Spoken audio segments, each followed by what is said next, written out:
میرے خیال سے. بہرحال ناظرین آپ کو بتا دوں کہ 57 ممالک ہے اسلامک اور عرب ممالک، لیکن وہ بھی کچھ نہیں کر پاتے. کتنی بے بسی ہے، کتنی مجبوری ہے، کتنی آپ دیکھیں گے کہ کتنے کمزور ہیں کہ ہم کسی کی مدد نہیں کر سکتے. بہرحال ایک مظلوم قوم ہے جو اسرائیل کا مقابلہ کر رہی ہے، اور آپ اندازہ کر سکتے ہیں کہ کس طرح وہ حقیقی کامیابی حاصل کر رہے ہیں اور یعنی شہادت کے درجے پر فائز ہوتے جا رہے ہیں، جن میں ایک دن کا لڑکا بھی شامل ہے، حاملہ خواتین بھی شامل ہے، یہاں تک کہ آپ دیکھیں گے کہ وہ لوگ بھی شامل ہیں جن کی عمر 80 سال سے زائد ہے.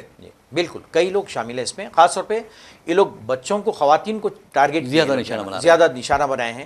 پتہ نہیں ان کا کیا مقصد ہے، جنریشن کو ختم کر دینا، یہ لوگ کیا چاہتے ہیں پتہ نہیں. لیکن وہیں پہ جو ہے نا بس نئی پیدائش ہوتی جا رہی ہے، برابر سے ریپلیسمنٹ ہوتے جا رہا ہے. پتہ نہیں لوگ کیوں اتنے خوف زدہ ہے فلسطینیوں سے، پتہ نہیں لوگ. اور آپ دیکھیں گے کہ اسرائیل کا خوف، آپ نے دیکھا کہ لاکھ ٹیکنالوجی اس کے پاس، ہتھیار ہے، امریکہ اس کی مسلسل مدد کر رہا ہے. یہاں تک کہ امریکی جو اتحادی ہے، خاص طور پر جرمنی، آپ کو بتا دوں کہ جرمن چانسلر نے واضح طور پر کہا ہے کہ ہم اسرائیل کو ہتھیار دیتے رہیں گے. جبکہ آپ دیکھیں گے کہ اب کئی اسلامی ممالک نے کہنا شروع کر دیا ہے کہ امریکہ کا کیا حق ہے کہ وہ اسرائیل کو ہتھیار دے، کیونکہ اسرائیل فلسطینیوں کا قتل عام کر رہا ہے. یہاں تک کہ آپ دیکھیں گے کہ لبنان میں اس نے قتل عام کا ایک سلسلہ شروع کر دیا ہے، اور شام میں نشانہ بنا رہا ہے. حد تو یہ ہے کہ ہوتیوں کو نشانہ بنایا جا رہا ہے. تو آپ ملک سارے دنیا میں امن قائم کرنے کے بجائے بے چینی پیدا کرنے کا باعث بن رہے ہیں، اور معصوم بچوں کو تم نہیں بخشتے. تو اس کا مطلب یہ ہوا کہ تمہارے میں انسانیت اب باقی نہیں رہی ہے. ویسے بھی ناظرین آپ کو بتا دوں کہ امریکہ میں جو ڈیفنس ایگزیبیشن چل رہی تھی، حال ہی میں ایک ویڈیو وائرل ہوا ہے، اور جس میں آپ کو بتا دوں کہ اسرائیل کے جو اسٹالز ہے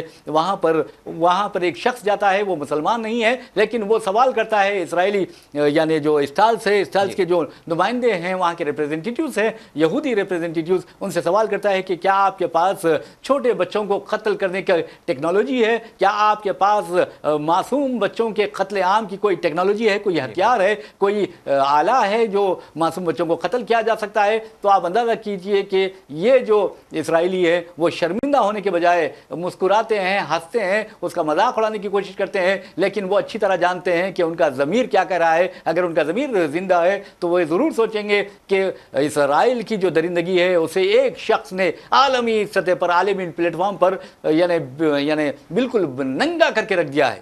ساری عوام اگینسٹ ہے. آپ یقین نہیں کر رہے، امریکہ میں بھی دیکھیے آپ، انہیں مسلمس کو چھوڑ کے بھی سارے لوگ اگینسٹ جا رہے ہیں. صرف حکومتیں سرپرست بنی ہوئی ہے اسرائیل کی. ساری یورپین کنٹریز کا وہی حال ہے، جتنے دیکھیں گے آپ وہی حال ہے. لیکن عوام روڈوں پہ نکل آئے.